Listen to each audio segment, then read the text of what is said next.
Nisa and the Starlight Grove. Nisa was a curious 9-year-old girl who lived with her grandmother in a small village beside a wide silver river, and every morning she helped her grandmother water the bright flowers and feed the chickens before school. And every evening Nisa sat on the old wooden bridge by the river to watch the sky change colors while she dreamed of secret places and new adventures. But one soft summer night after the village feast, she wandered down to the riverbank and found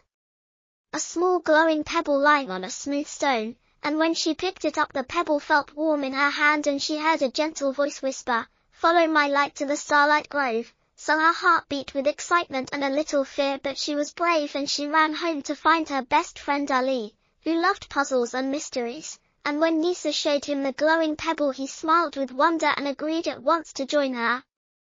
So before dawn the next morning they packed a small bag with 2 cheese sandwiches, 2 bottles of water, a warm scarf for Nisa, a compass for Ali, a notebook and pencil, and of course the glowing pebble, and they slipped quietly past the sleeping houses and met at the bridge where their puppy Kiki waited, wagging her tail in the pale moonlight, and together they stepped onto the narrow path that led into the deep green forest, holding the pebble high so its soft glow lit the way among the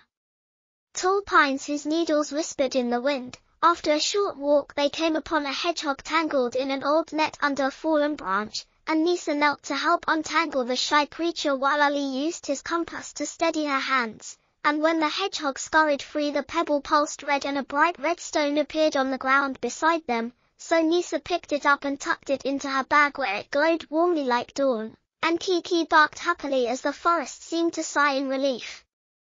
They moved on until they reached a sparkling creek where a small fish lay stranded on a sandbank, so Ali cupped his hands, scooped the fish gently, and carried it to a deeper pool before the fish swam away with a thankful flick, and the pebble glowed orange and an orange stone shone in the shallows where the rescue had taken place, so Ali retrieved it and placed it with the red stone under Nisa's scarf.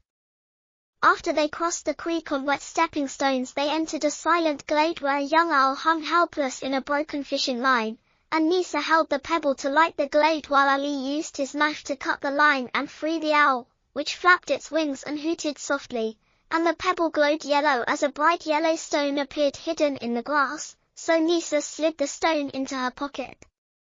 Further on the path climbed a mossy hill where a fox cub lay trapped between roots, and Ali and Nisa worked together. Nisa lifted one root and Ali pulled the cub free, and when the cub bounded away the pebble glowed green and a green stone shone at Nisa's feet, so she picked it up with care. At midday they paused under a tall oak to share their sandwiches and drink water while Kiki rested on the soft moss, and Ali drew a map of their journey in his notebook, marking each rescue and each colored stone.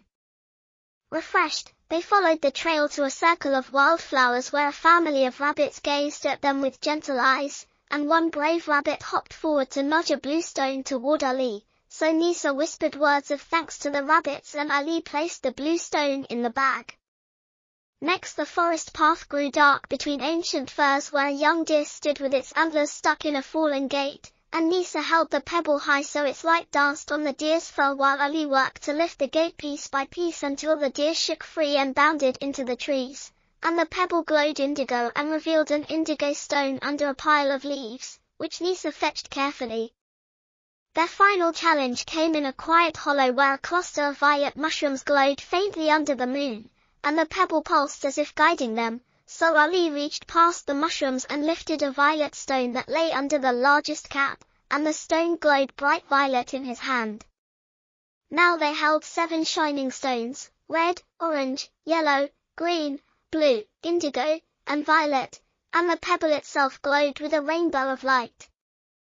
Following the pebble's pulse, Nisa and Ali returned to a hidden ring of ancient stones deep on the hill where their path had begun, and they placed each colored stone in its matching gap around the ring in rainbow order, and as soon as the violet stone slid into place the ground trembled slightly and a narrow arch of silvery light shot upward between 2 stones, forming a shimmering bridge of moonlight that arched across a misty ravine to a secret clearing beyond. Kiki pranced ahead, and Nisa and Ali held hands as they stepped onto the glowing bridge and crossed it with careful steps, the moonlight dancing on their faces, until they reached the clearing where the Starlight Grove lay hidden, a soft meadow of silver grasses that swayed in a gentle breeze, and at its center stood a tall silver-bark tree whose branches spread wide like an umbrella of light. Beneath the tree lay a small wooden chest bound with vines, and the voice whispered again, "Thank you, brave children.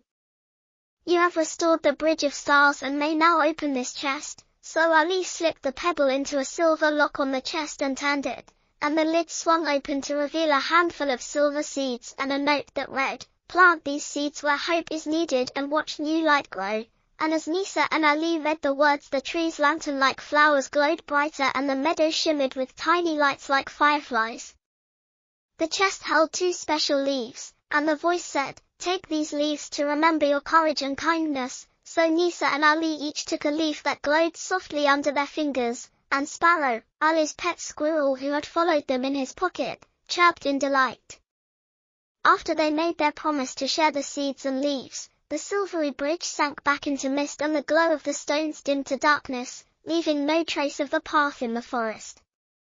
Nisa, Ali, and Kiki followed the old trail back down the hill, across the creek, and under the pines, and when they reached the village the rising sun painted the sky with gold and pink, and their families greeted them with worried but proud smiles.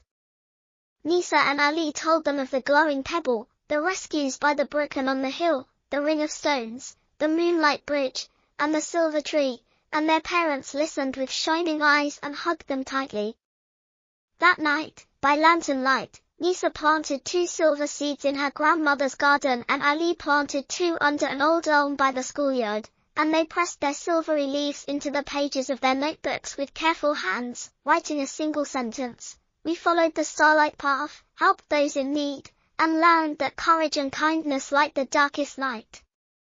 As they drifted to sleep, the first silver shoots of the new seeds glowed softly in the moonrise, and Nisa and Ali dreamed of secret groves and shimmering bridges, knowing that whenever they saw a faint star glow in their hearts, they would remember the magic they had made together.